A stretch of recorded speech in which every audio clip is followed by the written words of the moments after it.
ये देखिए बेटा, इस स्लाइड में एक ब्राह्मण को दिखाया गया है कि उसका क्या काम है, या तो वो पूजा पाठ कर रहा है, ठीक है, और पढ़ाई लिखाई का काम करते थे।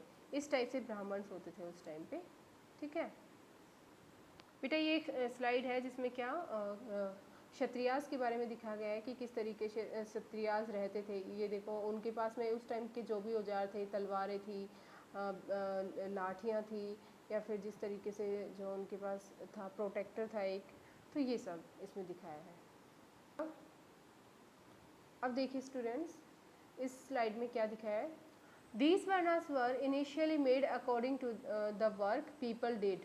ये जो वर्णास बनाए गए थे, ये किसके अकॉर्डिंग थे, जो भी पीपल वर्क करते थे उसके अकॉर्डिंग थे, ठीक है। And their capabilities. बेटा जिसको भी मान लो कोई बहुत ज़्यादा स्ट्रॉन्ग है तो किस में जाएगा, आर्मी में जाएगा ऑफ कोर्स। और जो आदमी बहुत ज़्यादा इस तरीके का है, जो बहुत ज़्यादा स्टडी जिसने करी है, बहुत सारी क्लासेस जिसने करी है, तो वो क्या करेगा, ब्राह्मण का काम करना शुरू कर देगा। जैसे टीचर क्या होता है, बहुत सारी उसके पास नॉलेज होती है, तो वो क्या करता है, टीचिंग प्रोफेशन में आ जाता है, ठीक है, दूसरे लोगों को पढ़ाना शुरू कर देते हैं इस टाइप से। तो बेटा उस टाइम पे क्या था, ये नहीं था कि आप उसमें रहेंगे, नहीं, उसमें नहीं था। जिस आप लोगों में जितनी भी एबिलिटी है, जितनी कैपेबिलिटी है, उसके अकॉर्डिंग आप किसी भी ग्रुप में जा सकते थे। लेकिन बाद में ऐसा नहीं हुआ। अब देखो हम क्या देखते हैं, अब मान लो जो कैटेगरीज हैं हम देखते हैं ना, ब्राह्मण हमारे आसपास भी होते हैं कि हाँ ये ब्राह्मण है। अब बेटा उसके घर में जो भी बच्चा जन्म लेता है, उसने तो कोई काम नहीं किया ना, लेकिन फिर भी हम उसको क्या बोलते हैं, ब्राह्मण ही बोलते हैं, है ना। अब हमारे घर में जो हमारे फादर जो काम करते हैं, वो क्षत्रिय ग्रुप में आते हैं या किसी में भी आते हैं, तो जिसमें भी वो हम पैदा हुए हैं, हम उसी ग्रुप के बोले जाते हैं ना। क्या हमने अभी तक कुछ किया है, नहीं किया ना, हमने ग्रुप के अकॉर्डिंग, यानी कि जहाँ भी हम पैदा हो गए, अब उसकी के अकॉर्डिंग हमें माना जाता है।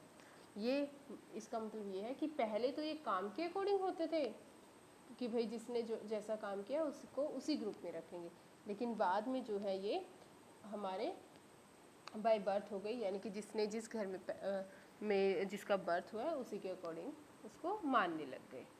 Women were also later on not allowed to study Vedas. और बेटा इसमें सिचुएशन ऐसी थी कि जो वीमेन थी वो वेदास नहीं पढ़ सकती थी, ठीक है। और बेटा देखो एक और चीज़ इसमें है कि अगर किसी का फादर एंड मदर आर ब्राह्मण, अगर फादर मदर ब्राह्मण है तो अपने आप ही ब्राह्मण बन जाएगा। वही मैंने बताया ना कि जहाँ जहाँ पे जिस भी फैमिली में पैदा होगा उसी के अकॉर्डिंग उसको बोला जाएगा। अब देखो, women were also later on not allowed to study Vedas. Women को बेटा अलाउड नहीं था कि वो वेदास को पढ़े। बिल्कुल शुरू में तो अलाउड था, लेकिन कुछ टाइम बाद क्या हो गया, उन्होंने उसको मना कर दिया कि नहीं, औरतें जो है वेदास को स्टडी नहीं कर सकती। They were to considered to have the duty to serve their husband and families. उनको क्या माना जाता था कि उनके पास एक ही ड्यूटी है कि अपनी फैमिली को और अपने हस्बैंड को जो है उनके घर का काम करे, वो और वो जिस भी तरीके से बात करें उनको वही काम करे जो भी वो बोले, ठीक है। तो बेटा इस तरीके से था। अब हम डिस्कस करते हैं जनपदास। जनपदास क्या थे, ठीक है, आपकी बुक में है जनपदास। मैं यहाँ पे स्लाइड्स में आपको डिस्कस कर रही हूँ, बहुत ज़्यादा इंपॉर्टेंट पॉइंट्स जो है, लेकिन आपको अपनी बुक में पढ़ना है क्योंकि वो बहुत ज़्यादा इंपॉर्टेंट है। The Rajas who performed these big sacrifices were now recognized as being Rajas of the Janpadas. अब उनको क्या बोला जाता था कि अब उनको राजा को जनपदास का राजा बोला जाता था।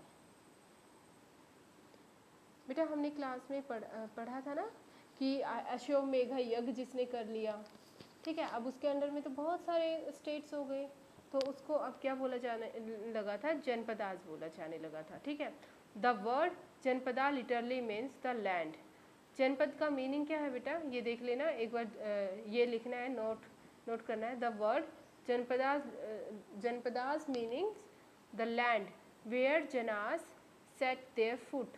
इसका मतलब ये है कि बेटा जनपदास कहाँ, जहाँ पे भी जन यानी कि राजा जो रूलर था अपना पैर रख देगा वही जनपद हो जाएगा, यानी कि जो भी उसके अंडर में थे उसी को जनपद बोला गया, ठीक है। अब आगे क्या है, आर्कोलॉजिस्ट हैव एक्सकावेटेड, ठीक है, एक्सकेवेटेड होता है बेटा कुछ खोद के निकालना अंदर से, जमीन के अंदर से, a number of settlements in these janapadas, उन्होंने बहुत सारी चीज़ें यहाँ जैसे ज़मीन में से खोद के निकाली है, पता लगा है, सच एज पुराना किला इन दिल्ली। बेटा इसमें कुछ एग्जाम्पल दिए हैं जनपदास वगैरह के, अगर हम देखें कि जैसे दिल्ली है, कैपिटल ऑफ इंडिया क्या है, न्यू दिल्ली है ना, तो वहीं पे कुछ ऐसे मिले हैं बेटा कि पुराना किला मिला है, ठीक है, हस्तिनापुर भी मिला है, कहाँ पे मिला है, मेरठ के पास में है, और फिर ईटा के पास में भी एक और जगह मिली है, अतरंजन खेड़ा, अतरंजन खेड़ा मिला है, कहाँ पे, यूपी में ही मिला है, एटा के पास में, ठीक है। तो ये सारी चीज़ें इसमें है। अब बेटा जनपदास में क्या